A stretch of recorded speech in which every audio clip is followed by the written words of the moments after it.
Allô tout le monde, Dominique Lessard, bienvenue sur la chaîne. Aujourd'hui, je vous montre quelques utilisations pratiques de ce qu'on peut faire avec Copilot intégré à Windows. Vous savez, ce petit bouton ici là, de Copilot qui est dans notre barre de tâches et qui ouvre ce menu. Qu'est-ce qu'on peut faire réellement avec ça? Donc, je vais vous montrer des applications directes. Et sachez que c'est la même chose que le Copilot qui est ici dans Microsoft Edge, c'est exactement la même chose. Donc, vous pouvez l'utiliser soit dans le navigateur Edge ou soit directement ici dans Windows. Et j'ajoute aussi que vous pouvez améliorer votre Copilot ici en cliquant sur le bouton des plugins. Vous pourrez ajouter des plugins directement à Copilot. Par exemple, si vous voulez chercher des produits à acheter, vous activez Shop. Pour les restaurants et réservations, c'est OpenTable. Klarna, en fait, c'est disponible juste aux États-Unis. Ici, Kayak, c'est pour les vols, puis Instacart, c'est pour les recettes et ingrédients. Donc, vous pouvez activer ces plugins-là si vous le désirez. Et bien sûr, vous pouvez ici changer un peu les réactions de l'intelligence artificielle en y allant du côté plus créatif, équilibré ou une intelligence artificielle qui est plus précise. Donc, vous pouvez faire ça ici. En ce qui a trait à ce qu'on peut faire avec Copilot, première des choses, vous pouvez regarder ici, lorsque vous l'ouvrez, eh bien, il y a déjà des propositions. Et moi, je vais vous montrer des exemples plus concrets. Premièrement, oui, si vous avez un problème avec Windows, vous pouvez tenter de lui demander de résoudre le problème, mais je vous garantis que le résultat ne sera pas exceptionnel. L'intelligence artificielle n'est pas au point de remplacer votre technicien en informatique ou même vous-même. Donc, le résultat va être très mitigé, mais vous pouvez quand même tenter l'expérience. Une chose qu'on peut réaliser et qui n'est pas décrit ici, c'est qu'on peut générer des images. Par exemple, je réalise une carte de souhait et j'aimerais avoir une image libre de droit rapidement. Je pourrais arriver et dicter. Je peux utiliser le bouton ici pour utiliser mon microphone, mais je pourrais dicter à l'intelligence artificielle quelque chose comme « J'aimerais avoir une image d'un enfant qui souffle les chandelles de son gâteau de fête. » Et là, on voit votre image est en cours de génération. Donc, on va voir ce qu'il va bien pouvoir me donner avec ça. Eh bien, c'est pas si mal. Donc, j'ai vraiment 4 propositions d'images qui sont quand même exactement ce que j'ai demandé. Et là, bien sûr, je peux les télécharger et les utiliser dans mon logiciel, par exemple Photoshop ou autre. Une autre utilisation, regardez ceci. Premièrement, si vous voulez réinitialiser le tout, vous allez ici en haut, actualiser, et vous allez remettre le tout au point de départ comme ça. Dans cet exemple, ce que je vais faire, c'est que je vais lui montrer cette image que j'ai déjà publiée sur ma page Patreon. Eh bien oui, j'ai une page Patreon pour ceux qui ne le savaient pas. Mais qu'est-ce que c'est une page Patreon? Je vais vous montrer ma page Patreon. Vous savez simplement écrire Patreon le filtre, ou le lien est en description aussi de la vidéo, donc vous pouvez cliquer là aussi. Mais regardez, ma page Patreon, c'est ça ici. Mais premièrement, vous pouvez vous enregistrer ici gratuitement, devenir membre gratuit. Cliquez ici, vous vous enregistrez, c'est complètement gratuit. Et puis là, vous allez avoir accès à mon contenu gratuit. Donc, plusieurs de ces publications sont accessibles gratuitement. Donc là, vous allez avoir accès à ça.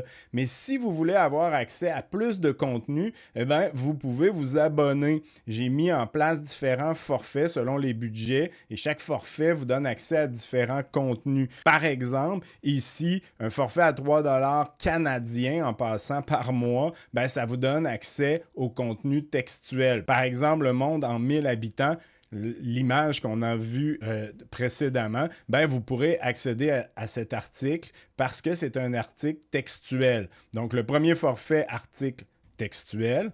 Et ici, le bonus plus à 7 $ canadiens par mois, là, vous pouvez accéder à tout le contenu au complet incluant les contenus vidéo, les tutoriels. Je ne sais pas si vous utilisez les thèmes comme ça ici, et là, il y en a vraiment beaucoup. Et regardez ici un petit truc, ben, cliquez ici.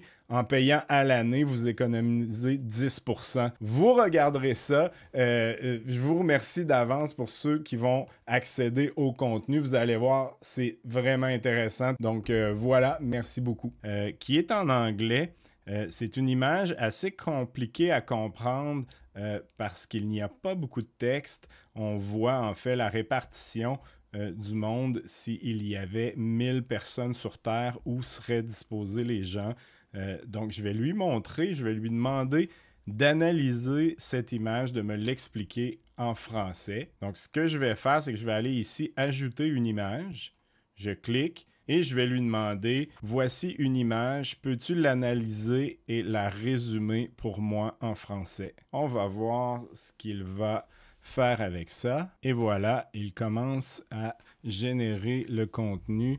Donc, l'image que vous m'avez envoyée est une carte du monde qui montre les répartitions de la population mondiale si elle était réduite à 1000 personnes. Donc, il comprend vraiment bien l'image. Il me fait un résumé de ce qu'on voit sur l'image en français. Et on peut faire exactement la même chose avec un site web. Par exemple, si j'ouvre une page web, par exemple, une page comme ça sur CNET, un article sur Apple ici comme ça, eh bien, vous avez vu que dès que j'ai chargé cette page, il m'a proposé tout de suite des choses que je peux faire avec cette page. Donc ici, je peux générer un récapitulatif de la page.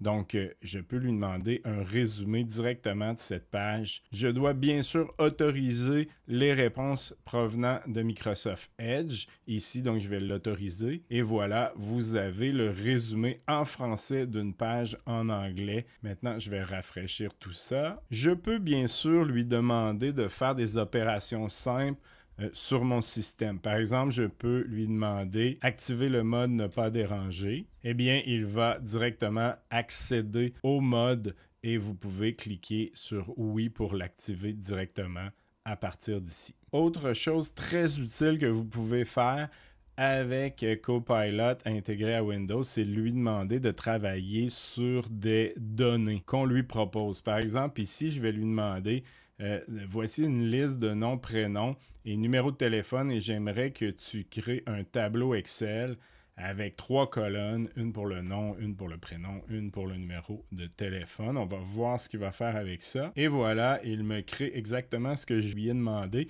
Il me demande même si je veux qu'il ouvre Excel tout de suite.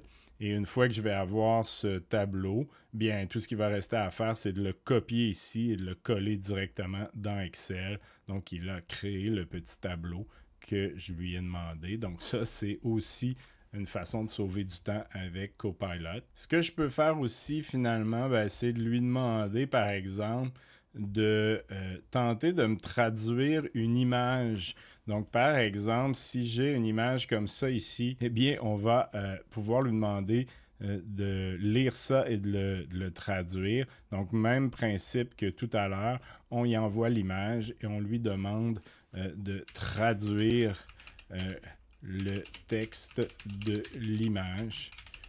Et on va voir ce qu'il va faire. Alors, ce qu'il m'a donné, c'est une traduction anglaise, mais je peux lui demander, peux-tu le traduire en français? Et voilà ce qu'il va me retourner. Bien sûr, la traduction en français du texte grec. Bon, on voit le texte est « Place du génocide des Grecs pontiques ». Bon, c'est pas l'endroit le plus joyeux, mais on comprend l'idée. Vous pouvez utiliser Copilot de cette façon.